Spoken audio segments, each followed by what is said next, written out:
Sebelum melanjutkan, jangan lupa subscribe dulu. Terima kasih.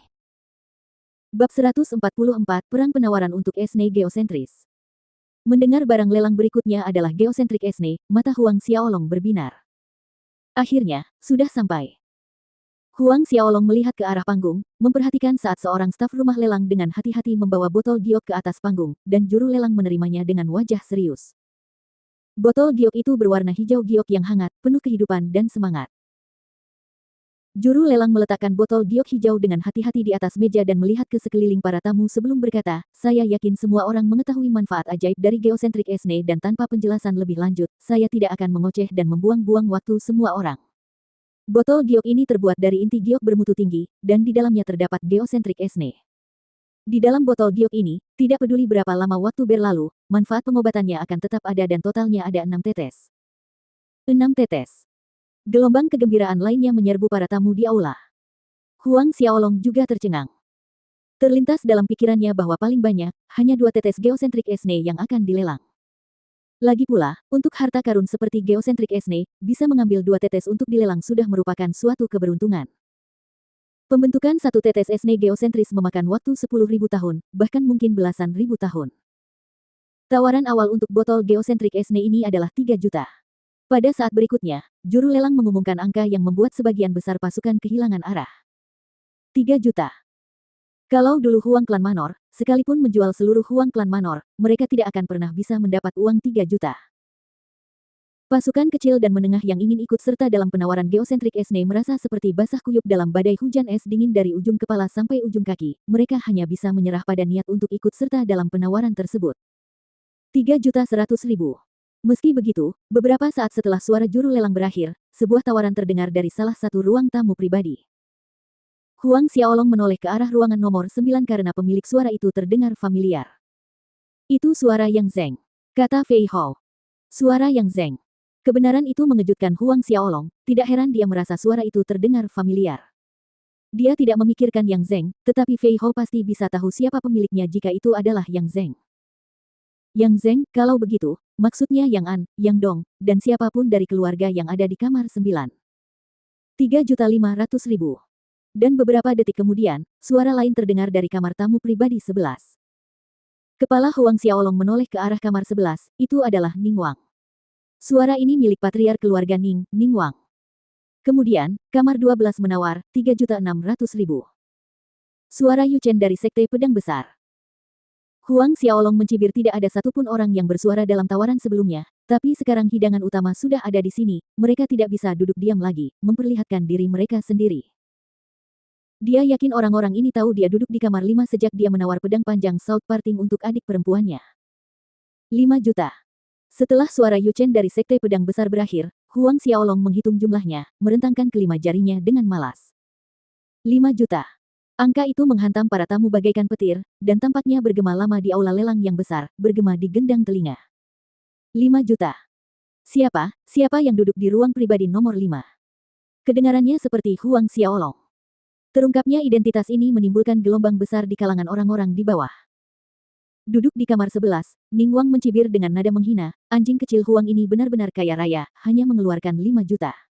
Kemudian, dia berteriak, 6 juta. Setelah menaikkan tawarannya, Ning Wang bahkan melemparkan pandangan provokatif ke arah kamar 5. 6.100.000. Suara ini bukan milik Huang Xiaolong, juga bukan milik Yu Chen. Suara itu berasal dari kamar pribadi nomor 2. Ning Wang tertegun. 6.300.000. Tamu di kamar pribadi nomor 1 berteriak. 6.400.000. 6.700.000. Harganya melonjak bagaikan ombak di air pasang, dan dalam sekejap mata, harganya melampaui 7 juta. Di bawah, pasukan kecil dan menengah hampir jantung mereka berdebar kencang saat mendengar tawaran yang diajukan. 6 juta dan 7 juta adalah angka yang tidak berani mereka bayangkan. 7.100.000. Suara Yu Chen terdengar lagi. 10 juta. Pada saat berikutnya, suara Huang Xiaolong terdengar seperti petir, jatuh ke setiap sudut aula lelang. 10 juta. Mendengar angka ini hampir membuat beberapa patriark pasukan kecil terjatuh dari tempat duduk mereka dengan ekspresi ngeri di wajah mereka, termasuk Ning Wang, Yu Chen, Yang Zeng, dan semua orang di ruangan pribadi lainnya. Juru lelang itu terdiam, lupa bereaksi pada saat itu. 10 juta adalah angka yang mengejutkan. Jika mereka menumpuk 10 juta koin emas di tengah aula lelang, tidak berlebihan jika dikatakan itu adalah gunung emas.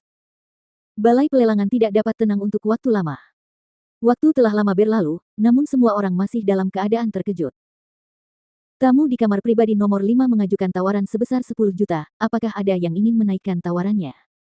Juru lelang akhirnya menemukan suaranya dan berbicara, menenangkan keributan yang terjadi di aula besar itu. Namun, sebelum mereka bisa pulih dari keterkejutannya, seseorang mengajukan tawaran lebih tinggi, 10 juta 100 ribu. Semua tamu memperlihatkan ekspresi bodoh dan tercengang. 10 juta 100 ribu. Ternyata ada yang menawar lebih tinggi. Semua kepala menoleh ke sumber suara itu, ruang 11. Suara patriark keluarga Ning Ningwang. Sudut mulut Huang Xiaolong melengkung ke atas dengan seringai dingin saat mendengar Ningwang memanggil.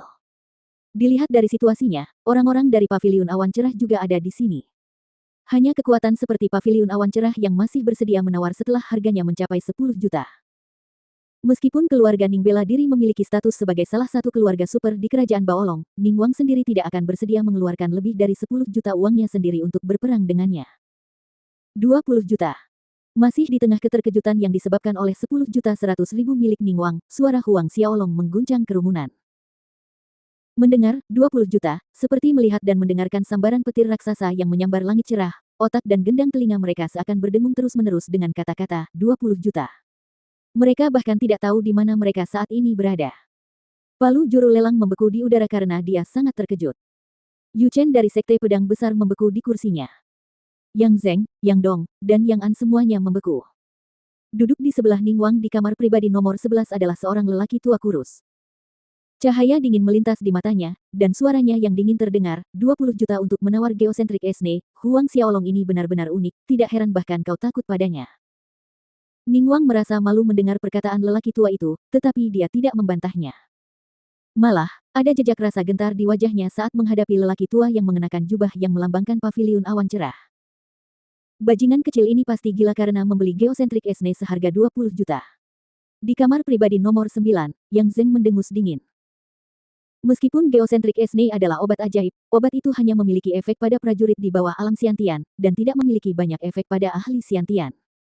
Oleh karena itu, menggunakan 20 juta untuk menawar geosentrik Esne ini, semua orang termasuk Yang Zeng merasa bahwa itu tidak sepadan. Bisik-bisik kaget terdengar tiada henti di rumah lelang itu.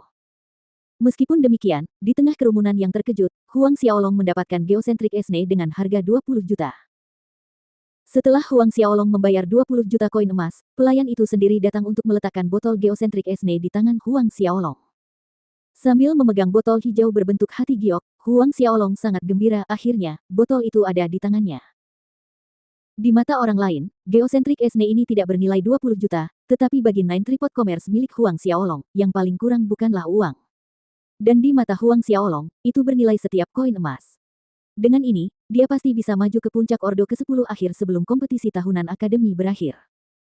Setelah berhasil menawar geosentrik Esne, item berikutnya adalah teknik kultivasi tingkat bumi tingkat tinggi. Meskipun teknik kultivasi tingkat bumi tingkat tinggi itu langka, harga yang didapatkannya jauh lebih buruk daripada geosentrik Esne.